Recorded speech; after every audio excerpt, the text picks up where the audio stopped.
Welcome everyone to our workshop on how to be an influential leader by Ascend. I'm Shivani Berry, the CEO and founder of Ascend, and I'm so excited to dive in today. Before we dive in, I have 3 questions for you. Throw a yes in the chat if the answer to any of these questions is a yes. First, throw a yes in the chat is if you have tried to convince your team to support your idea but failed. You went to your team and are like, here's what I think we should do. And they're like, nah, we're not going to do that. Yes, yes, yes. Oh yeah, capital letters, exclamation marks. Okay, yes, I've done this too.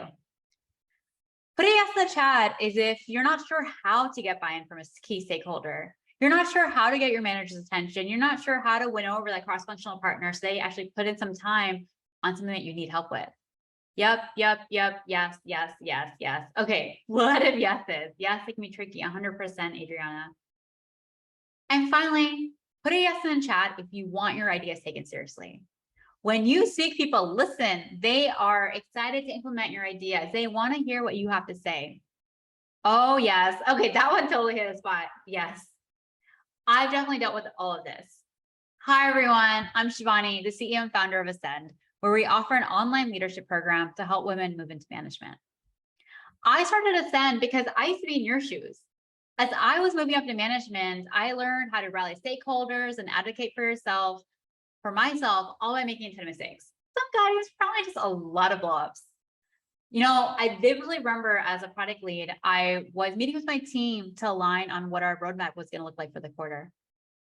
I walked in the meeting feeling really confident. I knew my idea was really good. But when I started sharing my idea, I quickly got a lot of confused looks and some really annoyed faces. My team started asking me a ton of questions. Why would we do this over this other initiative? Isn't this going to require us a lot more work? Yikes. I walked out of the meeting feeling like I had totally bombed it. I was so confused because I'd done my research. I knew this was a good idea. The data showed it. So why was I getting so much pushback? After a lot of reflection and some pretty painful feedback, I realized that I actually hadn't walked my team through my idea. I hadn't showed them where I'm coming from. I hadn't shared additional context with them. When I learned how to get buy-in, when I learned how to advocate for myself, how to position myself in a more compelling manner, I moved up faster in my career. I gained more confidence, and I was able to drive a bigger impact on my teams, our company's board of directors, and on my career. These experiences combined with my time studying at Harvard Business School to get my MBA inspired me to create Ascend. Our mission is to elevate 100,000 women into leadership. That's a big way we're going to create the change that we need to see in today's workplaces. And I'm so excited that now you're all part of that. I realized, before founding Ascend, that we all learn how to lead and influence through trial and error. We all know that we should push back in a tactful manner, that we should make sure our value is recognized, that we should speak up, but we often don't, either because we don't know how to do it, and we don't carve out the time how to do it, or we're scared because practicing these skills at work is high stakes. If you make a mistake, it can hurt your reputation or even worse. That's why I created Ascend's leadership program, to create a safe space for women like you to push out of your comfort zone and build lasting habits around these leadership skills with a community of like-minded women. Our graduates are from the best companies in the world, including Google, Amazon, Salesforce, Starbucks, for example, and we're achieving our mission. So for example, Diana, who's a marketing lead at SAP, joined the program right as she was coming back from parental leave, from becoming a new mom. And she used the program learnings in week 1 to drive better alignment in meetings, to structure her comments in a way that people could more easily follow. This helped her get promoted much faster because she was already significantly improving her performance at work. And I want the same thing for you. And I share her story to highlight how important influencing can be on helping you perform better at work and helping you get promoted faster. I am so excited for our workshop today. I want this to be really interactive and I want this to be really fun for you. So as we're going through and something resonates with you, throw it in the chat. And reminder, please take a moment to change your settings in the chat to everyone instead of hosts and panelists so we can all see it. And then as you have questions, please drop that into the Q&A icon.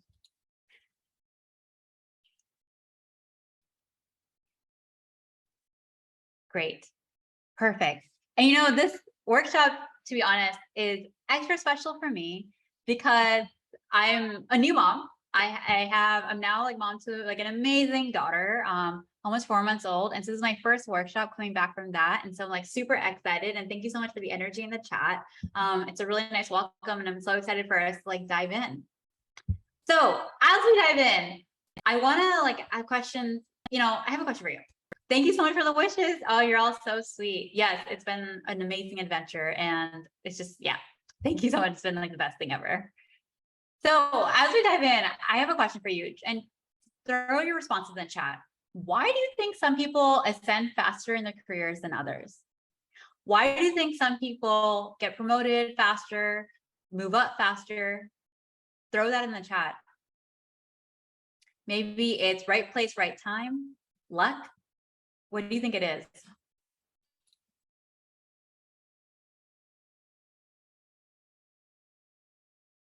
You show off, confident advocating, sponsor visibility. Yes, yes, yes. Effectively managing up.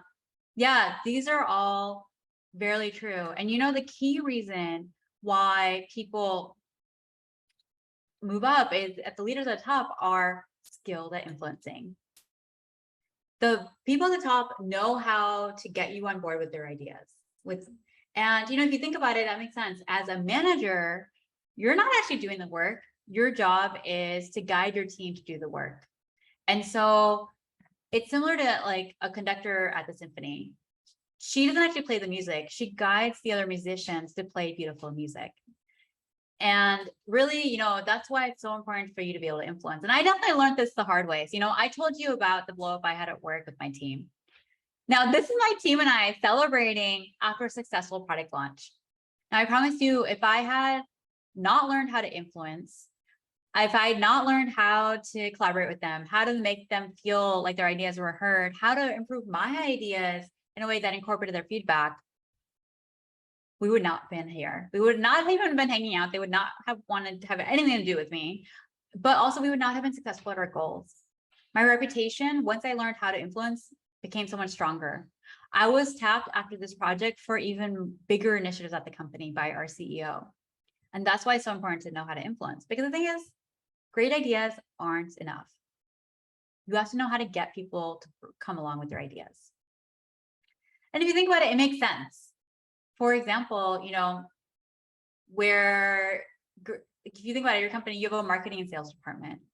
And, you know, in your company, even though you have a great product, you still need this marketing department to convince people to buy your product. Same with Apple. You're probably using one or more of Apple's products right now.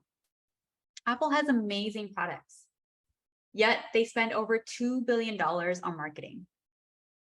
If Apple has to market its products, you have to market your ideas. This is not Field of Dreams. This is not if I build it, they will come. If I have a great idea, people will follow. No, you have to break it down for people. And, you know, maybe right now you're thinking like, yeah, but it just feels like some people just know how to influence. There's a secret language that I don't understand. They're just more natural at it. Well, good news for you is there is no secret language. And there is a step-by-step formula on how you go do it. And when you influence, it doesn't have to feel icky. It doesn't have to feel political. Anyone can do it, even introverts. And you can learn the step-by-step formula too. It's like when you learned how to bake a cake. You followed a recipe. Initially, you had no idea what you were doing.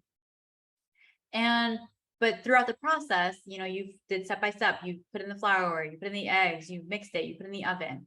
And your first couple of cakes probably sucked. But then the more you practice, the better you got at it. And this is the same thing with influencing. When you practice and learn these steps, it becomes natural habits, and you can also master how you can influence that work. So to help you share a real life example of this is Althea. She was a product manager and joined Ascend's leadership program for women because she was really struggling to work with a couple dominant personalities at work, including the chief technology officer. the CTO, who is a very critical stakeholder for her.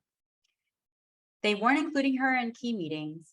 When she voiced her opinions or ideas, they really discounted it.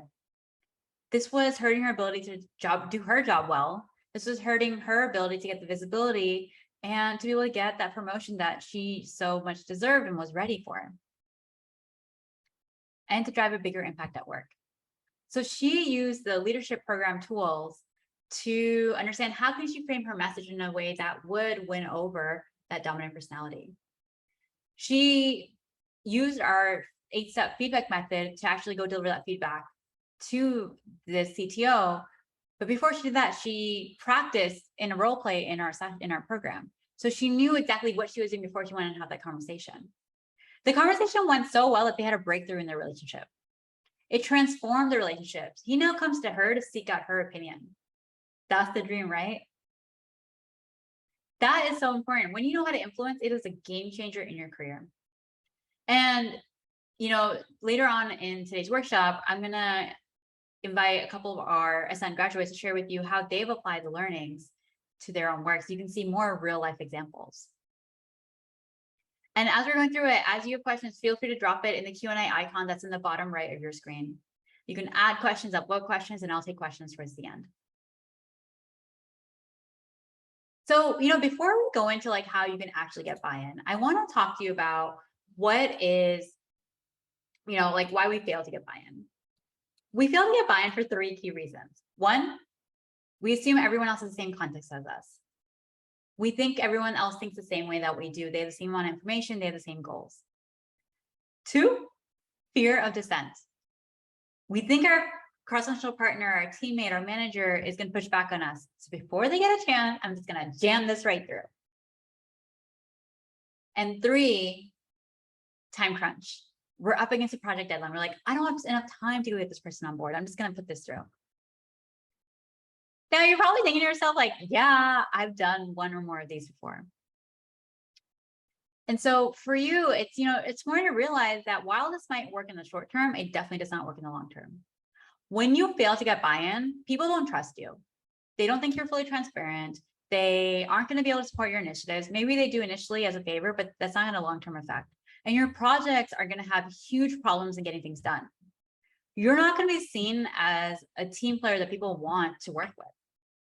That's why it's so critical to know how to get buy-in. And I'm so happy you've carved this time to join us today. So now, what can you actually do to get buy-in? Let me introduce you to the Ascend framework to get buy-in. Here, there's 6 components that you should be thinking about. First is allies. How do you build allies? Then, how do you storytell? And how do you co-create? Then empathetic listening. And, when I first learned about listening as part of getting buy-in, to be honest, I kind of rolled my eyes. It's like, yeah, listening. But then I realized that actually, when I'm in conversations with people that I find annoying or who I find intimidating, I don't actually listen to what they're saying. When they're talking, I'm so focused on what I'm going to say next that I'm not paying attention to what they're saying. And they can tell. So 1, that's hurting my relationship with them because I'm not giving them the respect and the attention that they deserve, and that makes them frustrated. And 2, I'm not getting critical information that I need to better collaborate with them. So that's why that's a big part of this framework. Then numbers and data and demeanor. So how do you have presence? Today, we're going to dive into specific actions you can take around some of the most critical ones: storytelling, co-creation, and demeanor. So let's dive in. First is storytelling. This is one of the most popular topics for ascenders because they know that great leaders are great storytellers. Because storytelling brings people together to inspire and motivate them. If you think about, even during challenging times, when a leader that you admire tells you hey, this is the path forward, here's why we're doing it, you're excited. You're like, yeah, this is gonna be hard, but I'm fully committed. And that's what you want to strive to become, because that is what's going to make you really successful. So right now we're going to talk about the foundations to help you work towards that. And storytelling has 2 components. First is your message. How do you create a narrative that resonates with your audience?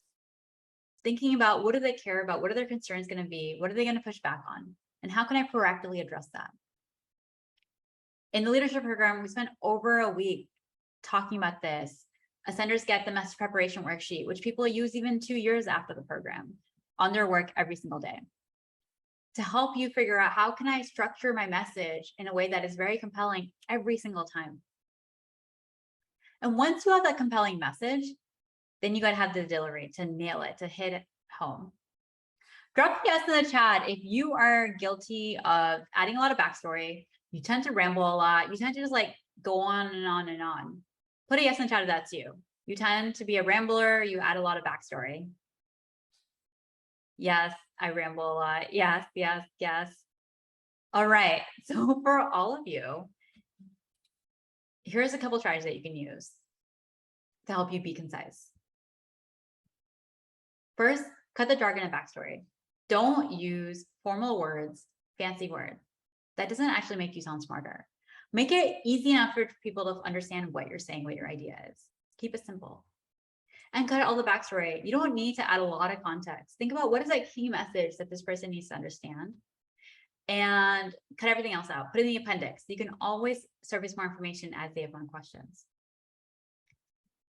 2, share a roadmap. Share an agenda up front, and then number your points. So here's my idea, and here's the 3 reasons why this works. 1, 2, and 3. The beauty of this is, 1, it helps you actually structure your thoughts in a more linear manner and organize them in your mind. And 2, it makes it easier for your listener to follow along with you. And 3rd, use active phrase instead of passive ones. An active phrase is, we must hit this deadline, versus passive is, deadlines are missed too often. So let me share with you storytelling in action.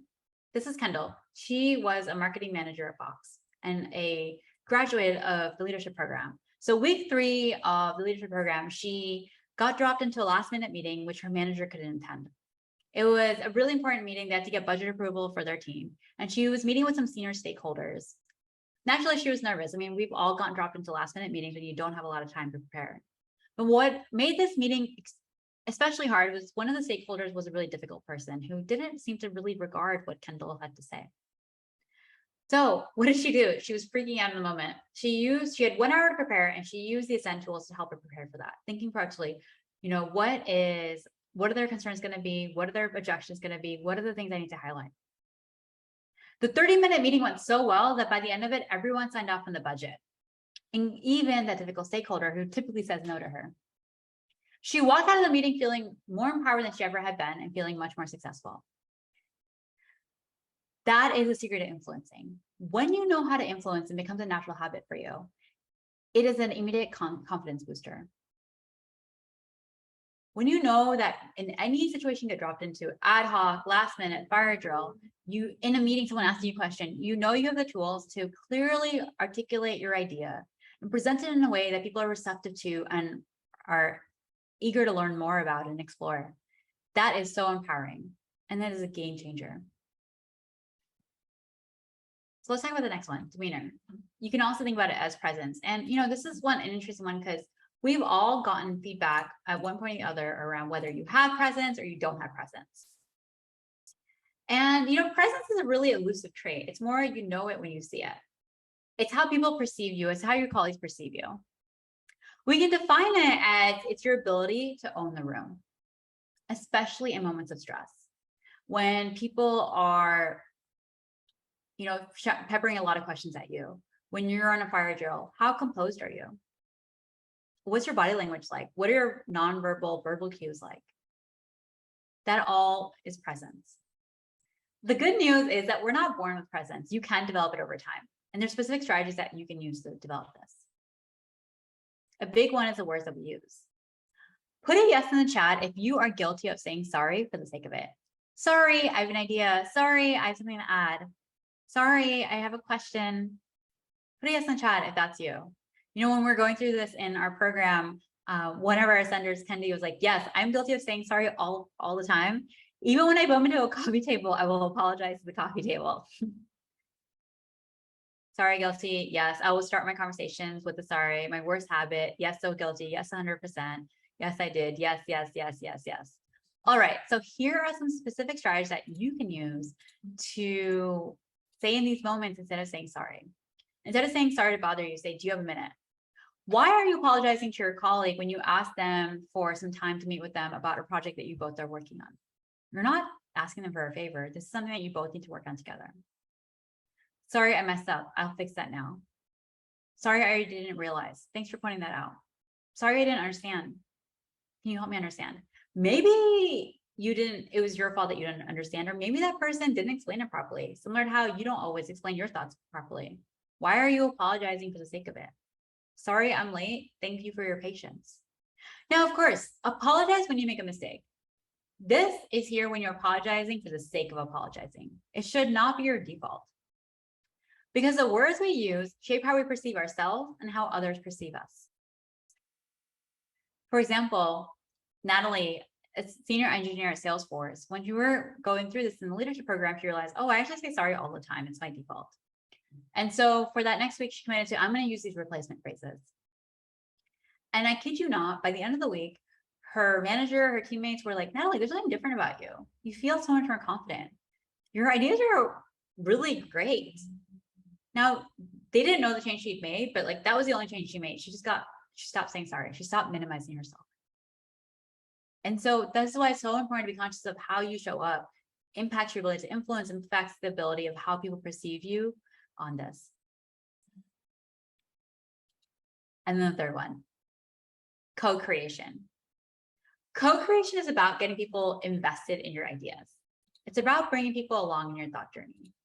And so here, co-creation is about, especially with people who you don't have formal authority with. So cross-functional partners, your teammates, your managers, senior stakeholders, you need to co-create with them because you can't just tell them what to do. But even for people that you manage, you don't want to be that manager who just tells them what to do. You want to be that person who, gets them on board, gets them excited, gets their input. And so co-creation is really critical because when people feel invested, they'll put in 110%. When things go wrong, they won't throw you under the bus. They're like, yeah, we decided this together. And so, you can co-create in any situation. For example, aligning with your team on your recommendation, getting support from them on that. Aligning on what the quarterly goals should be. You can even co-create for your own personal goals. For example, asking for a raise, asking for a growth opportunity, asking for a promotion. Getting people on board instead of just telling them what to do, instead of just making them feel like this is just my idea, you need to follow it. No, you need to get people on board. You need to co-create so they're 110% bought in. So they're like, yeah, this is a really good idea. I believe in this. Now, one of the most difficult situations co-create in is with dominant personalities. These are people who don't tend to respect what we have to bring to the table, who don't, really listen to our views. I've had to work with my share of dominant personalities, and this is a big topic that we cover in the leadership program. And, when I've had to work with them, I often feel really small. I question my competence. I feel really shaky. My chest tightens. Put a yes in the chat if you have had to work with a dominant personality. A difficult stakeholder who doesn't seem to respect your opinion. Put a yes in the chat if you guys do that. Yes, yes, yes. Oh, I feel like I've hit a sensitive point. Like so many floods of yeses, exclamation marks, caps, yes, yes, yes, yes, yes, daily. All right, so this is for you. Here's 3 strategies that you can use to work with dominant personalities. First, win their respect. Nothing else matters if you can't do that. And so thinking about how does this person operate? What do they care about? And positioning your ideas in a way that lands with them, especially because first impressions matter greatly. So right off the bat, making that first impression a strong way where they find it really compelling. As part of that, using data. You're not asking them to support your idea just because you said so. You're asking them because it is actually generally a good idea. As part of winning respect, you should also leverage allies, your manager, your cross-functional partners, your teammates. Social proof is powerful. So use these allies to help vouch for you. Your manager is saying, Valerie is a point person on this project from our team. So if you have any questions, please go to her. And also, please, she will be the decision maker. So just look to her for whatever she says, we should just follow. Or Sarah has a lot of context on this project. She's worked on something similar before. Let's make sure we definitely get her input. When people say that, then the dominant personality is more likely to go to you because they're like, oh yeah, I should get, if this person's saying so. And then they get to see all this value that you really have, what you're bringing to the table. And then that will build up your rapport and make it better for them to collaborate with you. And the third strategy is to realize that when someone is shutting you down, it is often not even about you. Maybe they are under pressure at work. Maybe this project is really important for them to get promoted. Maybe their manager is putting some extra pressure on them. Maybe they have something stressful going on at home. Maybe they don't even realize how they're making you feel. None of this makes it okay, but recognizing that their behavior is not about you can be empowering in itself. So use these strategies to help you, work better with dominant personalities. We go through a lot more in the program, but these are some things you can start thinking about. With that, I want to bring up Brittany, who is a director of Pandora and just an Ascend graduate, an alumni mentor. And she wanted to come and share with you how she has been able to apply these tools at her work. So Brittany, thanks so much for joining us. Take it away.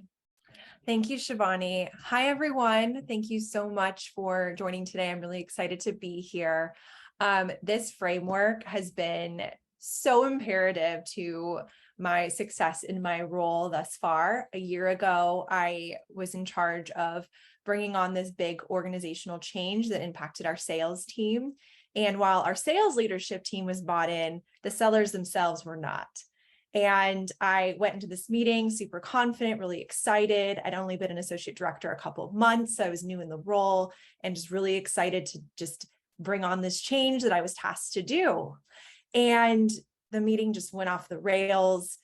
People were really upset and I basically shut down. I didn't know what to do and just had to get through the training. And once the training ended, I was just lost. I fell into imposter syndrome. Why am I here? Do I even deserve the role that I'm in? And I was led to a talk just like this. Someone in our women's employee group had posted a link to one of Shivani's talks, and I joined about a month later. And the Ascend leadership program was talked about. And I was like, wow, this sounds really great. Let me try this. And I signed up right away. Within the first week of the program, I found out pretty quickly why that meeting that really took a shot at my confidence and my thoughts about myself as a leader did not go the way that it should have. I was missing that co-creation piece that was really key to getting those sellers on board with the change that I was bringing to them. I really missed, the aspect of why this change would positively impact them. What would they get out of it? And once I was able to kind of take a step back and understand why they were upset, it helped me in future future opportunities moving forward where I had to bring upon organizational change. So the co-creation piece is so key in helping me get back to where I should feel like a confident leader, like I deserve to be in the position that I'm in, and has really just helped me push forward. I've been a part of the program for a year now, which is crazy. I'm a returning alum mentor, and it has really meant so much to me. And this framework has really improved my ability to interact with not only stakeholders at my level, but people above me and below.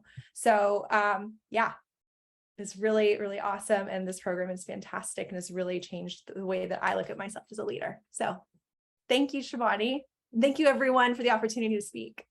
Yeah, amazing. I'm so proud of you. Thank you so much, Brittany. I think it's really just so inspiring, just hearing how you've applied and like how you've just like done so much to grow. And it's been so proud just like watching you grow. It's been, I don't have words for it. So thank you so much for sharing that and really showing like a real life example around that. And I want to share with you all like one more real life example around this.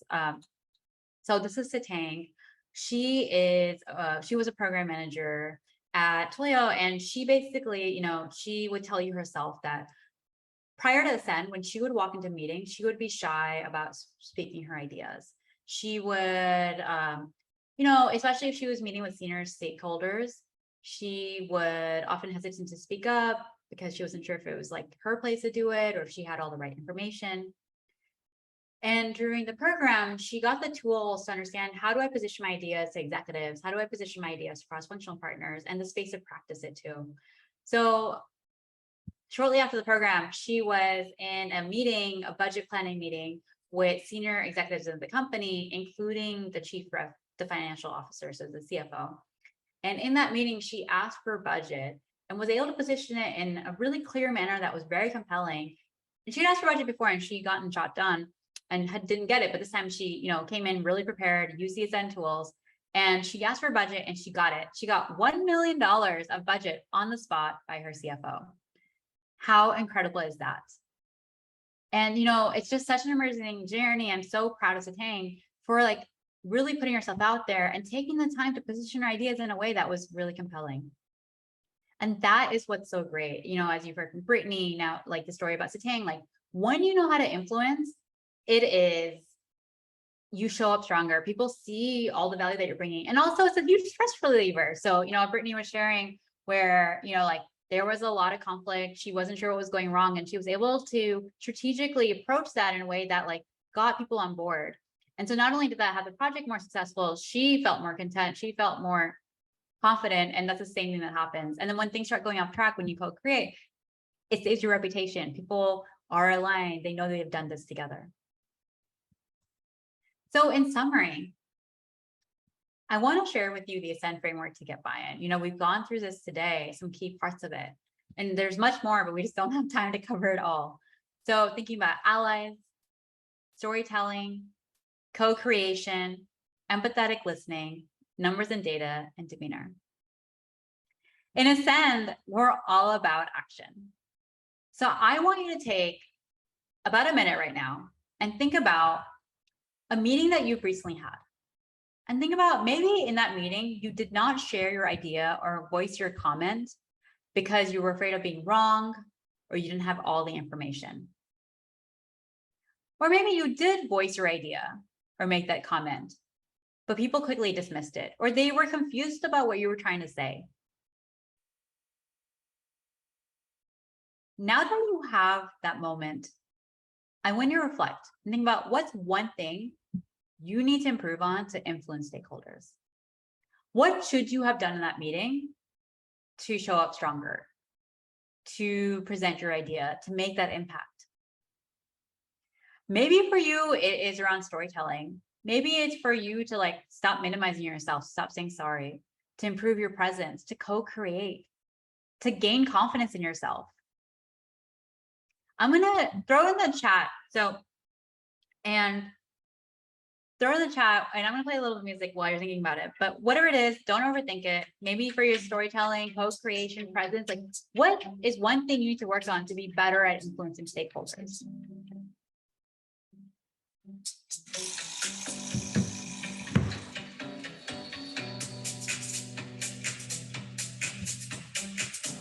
Storytelling and listening.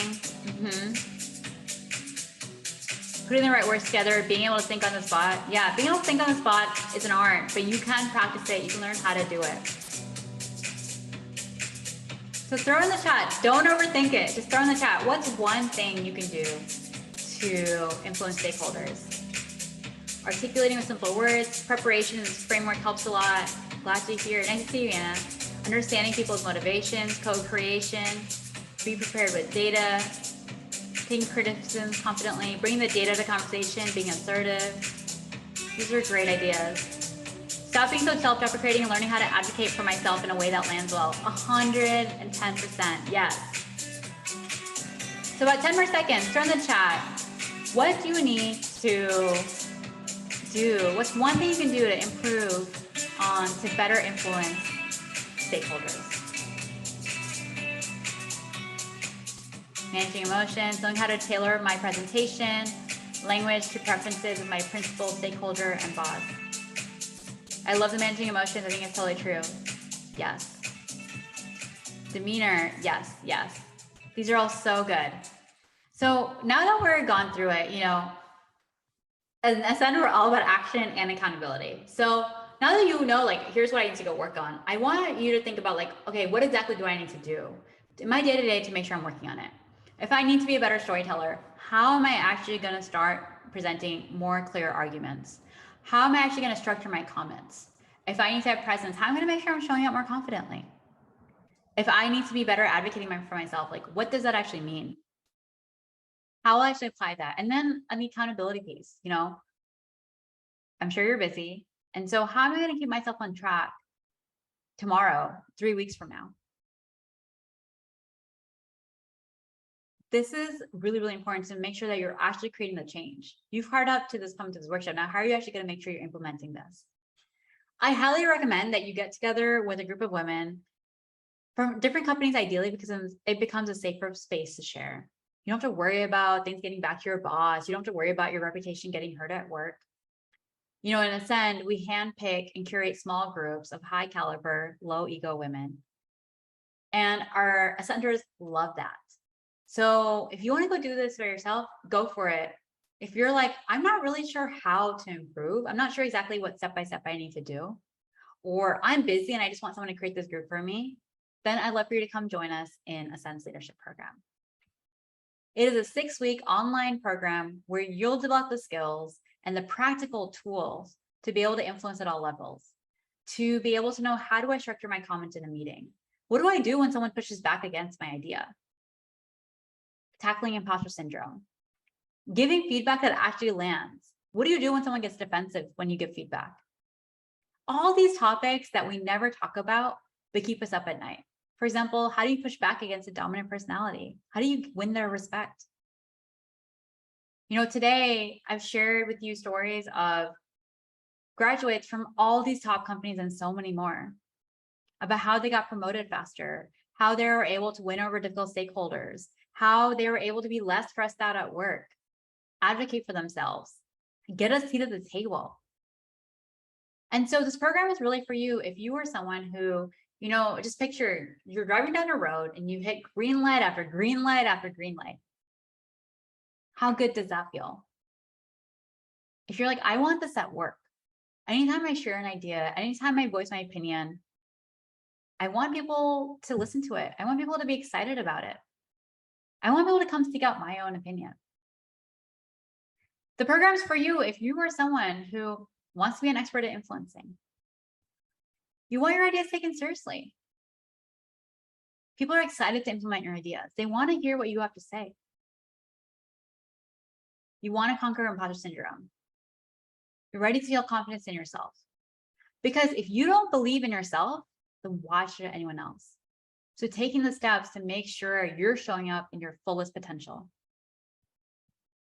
Speak up as an introvert, no matter what the setting is, a large group setting, in a room where you're not the expert, in a room where you're with senior people. You have to think on the spot. Because majority of our conversations are on the spot.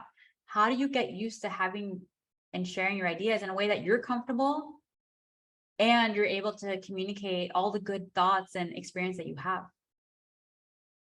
And getting promoted faster, you're ready to crush in your current role and get to the next level ASAP. And so let me share a little bit about the program experience, then we're going to dive into Q&A. And so continue adding questions into the Q&A icon that's in the bottom right of your Zoom screen. So, and what makes this program really unique is 3 key things. The first is learn by doing.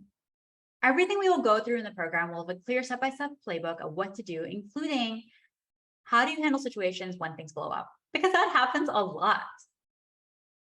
Ascenders use the tools even 2+ years after they complete the program. I hear so many stories of people, they're like, I just have it as like a bookmark tab on my desktop. I have my notes just sitting on my desk all the time. They view it as it's an emergency toolkit. No matter what situation happens, I know there's an Ascend tool for that. They use it so often that actually they report that they save 6 to 8 hours per week at work, because when they're using the Ascend frameworks, because one, they don't have to think about how to solve a problem because they're like, oh, I'm just going to follow this Ascend framework. And then they do it correctly the first time around. So then they don't have to go back and like clean up their mess afterwards. The second thing is around our community. It's a group of high caliber, low ego women. Everyone has embedded. Everyone has been hand curated and is handpicked to come into the program. And it's this really special opportunity. It is so empowering to realize that you're not alone, that a bunch of smart, qualified women like yourselves have the same exact problems that you do. On top of that, this community helps you learn faster. Think about back in school when the teacher explains a concept and you're like, yeah, I get it. But then someone asks a question and you're like, oh, actually, yeah, I guess I'm wondering the same thing. And now you understand the concept so much better. In the program, you get to benefit from other people's experiences. And so you don't have to go through the same painful experience yourself to know how to navigate it when you have to face it. So your learning is much faster. While you get to benefit from their experiences, you get to get personalized support on your own challenges. So you build lasting habits. And then the program offers strong accountability. So we purposely designed the program to help make sure you do achieve your goals. We get it, you're busy. So keeping things that are manageable, keeping things that you apply everything directly to work. We have, after the program completes, you'll join our alumni group. So you'll continue to have that continued support even after the 6-week program. So if all of this is resonating with you and you're like, I'm ready to get started, before the year closes out, I'm ready to invest in myself. I want to set myself up for the next promotion, for the next performance review. I want to be part of the decision-making process instead of being told what the decision is. I'm ready to feel more confidence in myself. I'm ready to invest and move up faster. Then I'd love for you to come join us. Our next program starts on October 20th. We're already 60% full. If you're interested, you can apply now or check out the application. Feel free to email us if you have any questions. We're going to drop the link to apply in the chat. So if it now makes the most sense for you to apply. If not, no worries. It takes less than 8 minutes to apply, and we do accept applications first come, first serve. Mention that you attend this workshop and we'll have a discount for you. So just drop that in the application itself. Now with that, I'd love to invite Karina up. She is an engineering manager at Pinterest. And she wants to come and share with you about her experience and how she has been able to grow. And this is, again, another real life example of how knowing how to influence, knowing how to have confidence in yourself can really help you grow in your career. Thanks so much for joining, Karina. All right. Hello, everyone. As Shivani mentioned, my name is Karina, and I'm an engineering manager at Pinterest. I lead the search product team. So I participated in the Ascend program in about late 2020. And at the time, I was working through some confidence issues. So though I had been a manager for over 5 years, there were some dynamics at play on my team, and my imposter syndrome was essentially preventing me from being as effective of a leader as I could be. So I wanted to basically counter some of that confidence and make sure that I could show up in a better way. So I would say the top 3 things that Ascend helped me with are, the first one was confidence. We went through several exercises such as sharing our wins, sharing our strengths, and coming up with our personal brand. And this bit of reflection really helped me understand why I was in my position to begin with, and really helped me curb the imposter syndrome that I do tend to experience from time to time. It made me understand, like, hey, I'm an effective leader and these are the reasons why. The second bit was preparation. I learned the art of preparing. It truly is an art for almost every meeting. And as an introvert, I need time alone to kind of think through issues. And so one of the great things about Ascend is how actionable the program and the content is. So we received a message preparation worksheet, and I use it till this day when I'm preparing to share an idea or influence a group. And with preparation, I've been coming across with stronger opinions, viewpoints, and insights in any of the meetings that I've been in. And the third piece is around community. Perhaps I think this is the most understated aspect of Ascend. It's the community of women that you gain from the program. There's a group of women that I still stay in touch with till today, and everyone in the program is immensely supportive. It's almost like having a bunch of cheerleaders on your side. And there's a lot to be gained just learning from women who are experiencing the same things as you. And so that was really effective during my Ascend journey as well. The other thing I'd like to add is that since I participated in the program myself, I've also participated as a mentor about 4 or 5 times.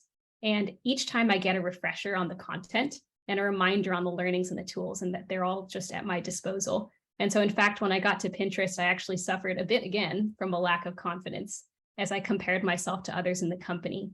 And I made an effort to put the actionable learnings from Ascend into practice. And a few months later, my manager actually gave me a comment saying, "Where did Karina 2.0 come from?" And I think this was just a really great comment of how I was showing up differently and much more effectively.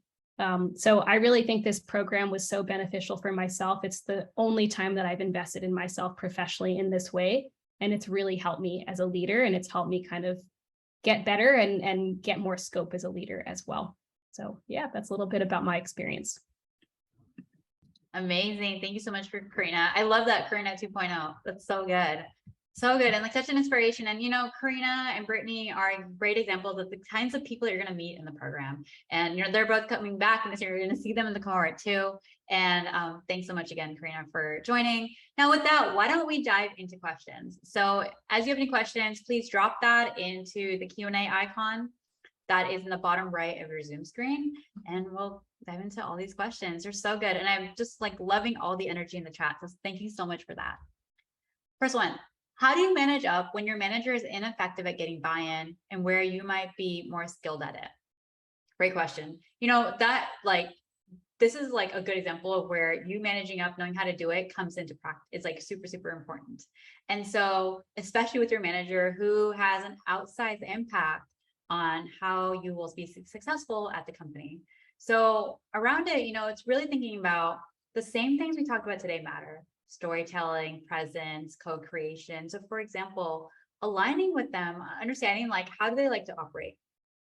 And aligning with them, like, what is the best path to get their attention? Maybe that is a regular one-on-one, maybe it's an email, maybe it's a shared Google Doc. And you need to be really proactive at setting really clear expectations. So in the leadership program, we spend a full week on managing stakeholders. And here we talk about a lot about, you know, how do you make sure you're fully aligned with your manager? What do you do when they're too busy to get the attention? And you can start applying some of these strategies right now where it's, you know, having the conversation with them around like, what's the best way to collaborate? I have this idea, and then coming in and being able to position your ideas in a way that they would find it interesting, that they're like, yeah, this is worth my time. Thanks so much for that. Then how does the power of influence help for folks who are leaders in a non-management track, though perhaps they're an individual contributor track technology? Great question, Anita, and thank you so much for that. So everything we have talked about today, you can do whether you are a people manager or an individual contributor. You need to know how to influence. So if you are an individual contributor, you need to still know how to, you know, when you have your stand-up, when you have a weekly team meeting, when you're talking to your team about what projects to prioritize for the year, every time you share your ideas or you're sharing like, no, I don't think this is a good idea, you need to know how to frame that positioning in a way that the team will hear it, will be like, yeah, okay, I totally understand where you're coming from. And so if you don't know how to do that, then maybe your team gets really confused about like, you know, I don't really understand like why you're pitching this idea. Or maybe you are too shy to share your idea, so they don't really think that you have something to add. And, you know, if people aren't understanding how you're driving the team forward, then you're not going to be top of mind for the promotion, for the next growth opportunity. People aren't going to see you as someone that they can really collaborate with to drive bigger and larger projects forward. So that's why it's so important to be able to influencing, because not only will you influence your teammates, but you also be able to influence your manager, knowing when you know how to influence, you know how to position your ideas to people who are really busy, how to get the attention of people who are more senior than you. And because when you're top of mind for people, that's when the real opportunities start coming. And you have to really know how to do this.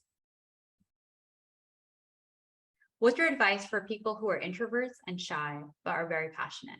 How can they build their influencing toolkit? Awesome question. We have so many ascenders who are introverts. And so I really appreciate this question. Thank you so much.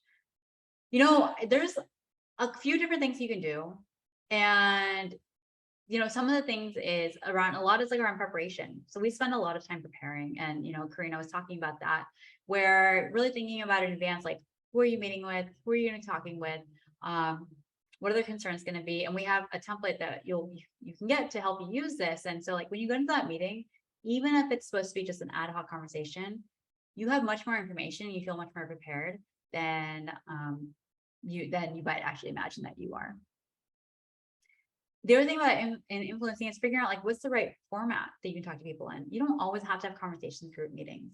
Maybe before the group meeting, you go do one-on-ones if you feel more comfortable in that setting. Maybe you do a written documentation. So, you know, thinking about like what are the formats I feel comfortable in that the group would be receptive to, and pushing that forward. I see a question. I say sorry a lot, but I'm still being perceived as a dictator. What do I say in this situation? What would it be helpful for me to use the phrases you suggested? Great question. So I say like, I think, you know, being seen as someone who I'm going to like assume that what you're meaning is like, you know, people are, I actually view these as two different things. First is saying sorry. And imagine maybe starting to use that as a good way to soften your message. And then the dictator thing is probably coming forward. People probably feeling like you're forcing them to do things. They're being told what to do. Now, if you're saying sorry for the sake of it, like for example, you know, we've all received the message when like our colleague slacks us and is like, or sends us an email and be like, sends us a request, they need something for us, and they add the smiley face emoji to soften the message. And in your mind, you're just like, this is such like so patronizing. This is not helpful at all. So you want to be careful that people don't perceive that you're just using sorry as a tool to soften the message, but it's actually not genuine. Now, so people don't feel forced on what you're being told, what you're telling them to do. Co-creation is a big, really, really important here. So they feel really invested. And the other thing is, always explaining the why. When you are saying like, here's what we should do, you're not saying it to be difficult. You're saying it because there's some clear rationale about it. It's not because you want to do it. It's because the data supports it. It's because it's best for the company. So I would recommend, be really conscious of when you're using sorry and make sure it's warranted. And don't be using it just because it's like feels easy and makes it easy for like people to like soften your message, because it sounds like people are seeing through that and they're not being receptive to it. So that's because then what happens, when you are actually saying sorry genuinely, they're going to discount it, even if you genuinely mean it. And second, always sharing, the rationale behind it, around it, and then always co-creating. That is so, so important. So actually, we go through the specific co-creation steps to help you actually implement this, like actually following through that. The next question, how do you deal in meetings with arrogant, egocentric people who won't listen to my ideas? Yes. Okay. So I think this, goes back to a lot of what we talked about. How do you work with dominant personalities? But yes, there's so much more. This is a really, really hard topic. And so I'm really glad this was brought up. So how do you deal with in meetings with, these people? It's really important, first of all, understanding like what's actually making them operate. So maybe you're perceiving them as arrogant and egocentric, but maybe you just both have different ways of working together or operating. So understanding like what's driving them, and that will help you shape a better story. The other thing is leveraging allies. So maybe if they're not going to listen to you right off the bat, as you're building up the rapport with them, as you're building up the credibility with them, using other allies or using other like peers, managers to help support you. And the third thing I'd say here is, consider what I was sharing earlier, like consider the format of the meeting. You don't always need to be in a group meeting. So maybe when you're in a group meeting, their defenses are really high. So doing a pre-meeting with them can help them lower that. So, for example, like when I've had to work with dominant personality, I will often do like a pre-meeting with them to be able to, address their concerns and to be able to like in a one-on-one setting, we can have an open conversation. And then so when we get to the group meeting, we're already aligned. And it just like, it makes me feel so much more comfortable going to that meeting because I know what the outcome of that group meeting will be. And I have like more one-on-one time with this difficult personality to understand like how they're operating. What do you mean by co-creation? Asking them to work together on something. So that's really about like getting people invested in your idea. So it is a very complex thing to execute.